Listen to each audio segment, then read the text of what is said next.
They told you getting a French mortgage was impossible, and maybe you've started to believe them. You've heard the stories.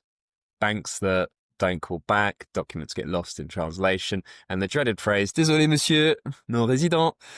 Meanwhile, you're watching interest rates in France hovering around 3%, fixed for 20 years, while back home, they're double that. It's frustrating because you don't actually need a loan. You could, of course, buy in cash, but the logic is simple.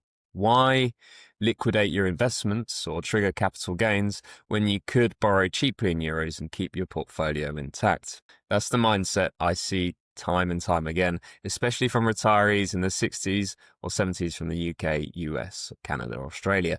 People who've spent a lifetime being responsible with money and who just want to use it intelligently in France too. So in this episode, let's strip away the myths, walk through what's really going on, and see how the French mortgage system, while cautious, can actually work for you, not against you. And if you find this video helpful, do give it a like, subscribe to the channel for more weekly deep dives for building an intentional life in France.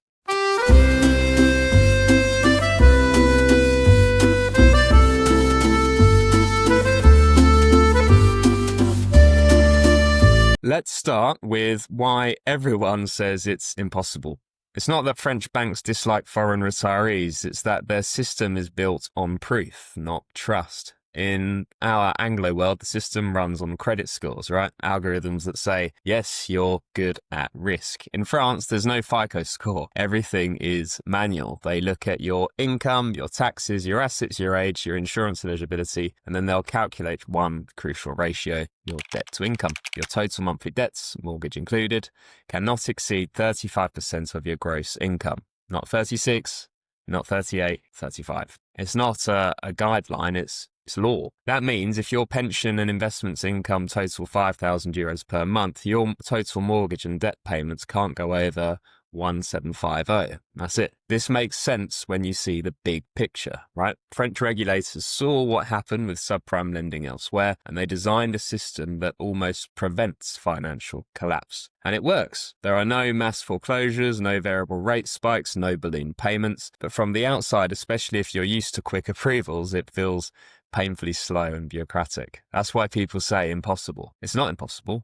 It's just deeply French, I guess. So what does it actually take? Let's unpack the basics for non-residents in 2025. French banks lend between 70 and 85% of the property value for non-residents. If you're from the UK or EU, that's usually 20 to 25% down. If you're American or Canadian, it's more like 30 to 40%. Not because of your income, but because of the compliance, FATCA, and documentation costs. Remember, most banks won't touch loans below 100,000, and some have raised the bar to 250 for non-residents. It's not about discrimination, it's more basic economics. Small loans take the same paperwork hours as big ones, right? As of late 2025, rates sit around 3 to 3.5% fixed for 15 to 25 years, fixed for the entire term, in a world where US and UK retirees are staring at 6% rates.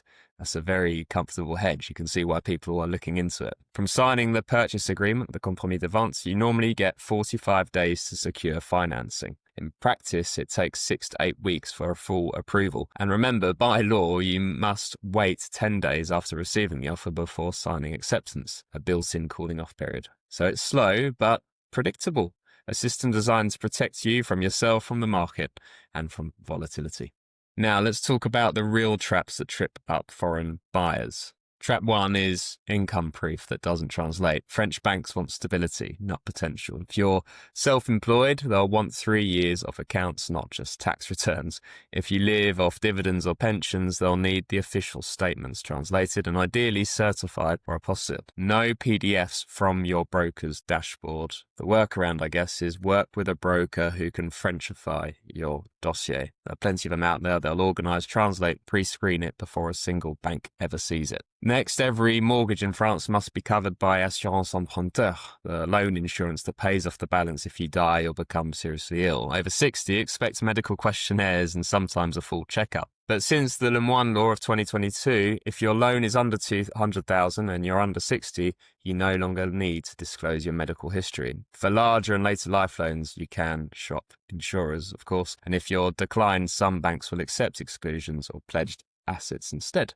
The third trap, for Americans anyway, the FATCA regulations make some French banks nervous. They don't want the reporting headache. For others, I'm thinking of BNP Paribas, HSBC, Crédit Agricole, have some specialism in handling US clients. The trick is knowing which doors to knock on. That's where good cross-border brokers earn their keep, so get researching there. French banks underwrite the assets as much as the borrower. If it's remote, derelict, or lacks stability certificates, they might refuse it outright. A tidy stone house near a village? Fine. A half-collapsed barn down a farm track? Going to be harder. Liquidity matters even to French bankers, right? And finally, the final trap is deadlines. People underestimate how long documents take to gather. One missing tax notice can reset the clock. That's why it's smart to have translations ready before you sign the compromis. If you need more time, ask the notaire to extend the financing clause. They're used to it. Do that before it expires, not after. These aren't random hurdles here, okay? They're just France being methodical, which, once you adapt, can actually work in your favour, as I keep saying. Let's bring this to life with a real story. A client of mine, let's call him Richard, mid-50s, business director from the UK. He dreamt for decades now of owning a chalet in the French Alps, avid skier. He could have easily paid cash, but with French fixed rates around 3%, he thought, why not keep my investments working and borrow locally? So he went with Crédit Agricole after speaking to a couple of brokers, a solid, reputable and English-speaking branch up in Brittany. Everything seemed straightforward at first. 30% deposit, 15-year fixed rate, standard insurance, dossier approved in 6 weeks. He signed, smiled and waited for the keys, right? But here's the twist. No one really thought of. The property was bought off plan and the developer delayed construction again and again and again. And over a year later, it's still not complete. The mortgage, however, is very much alive, right? So the bank releases funds in stages as invoices arrive and interest accrues immediately. So he's paying thousands in repayments on a home that still exists mostly in scaffolding and paperwork. And he's frustrated, understandably, not because of the rate, but the rigidity of the terms. There was no interest-only option at the time, still not. No pause button, just bureaucracy. And that's the French system in a nutshell, really. It's precise, protective, and utterly allergic to improvisation. It doesn't adapt easily, which means you have to. And yet, he doesn't regret it, because that same rigidity is why French borrowers sleep soundly.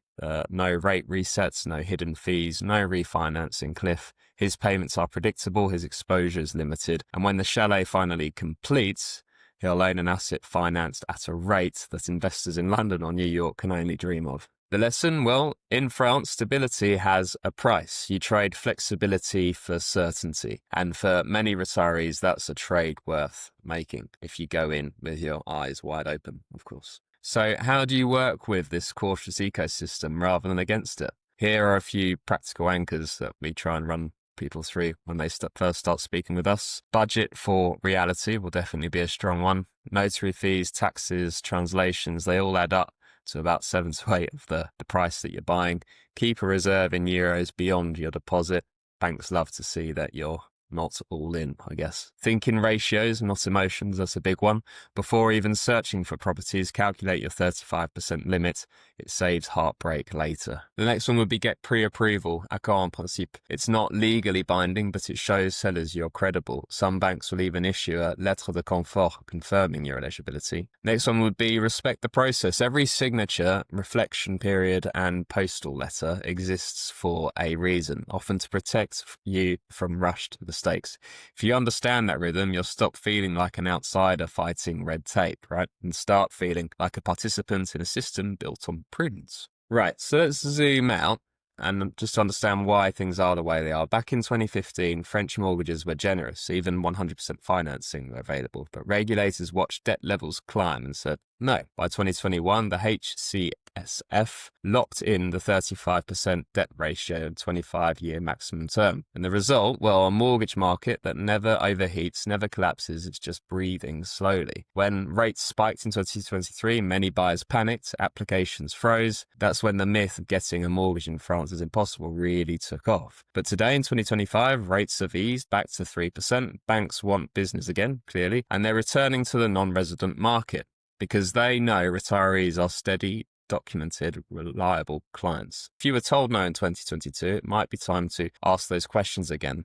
The climate has clearly changed and it's moving in the right direction. Here's what I think France is quietly teaching anyone who goes through this process. It's not about paperwork. It's about patience. It's about slowing down enough to prove you are who you say you are, and that the dream you're chasing is grounded in reality. A French mortgage forces you to plan, to translate, to document. And I think that's a good thing, because this isn't a market for speculation. It's a market for settling, for committing. And once you've made it through, once you've got your offre de prêt in hand and the notaire stamp on your acte de vente, you'll know exactly why France still does it this way. It's not bureaucracy for bureaucracy's sake. It's a national allergy to chaos.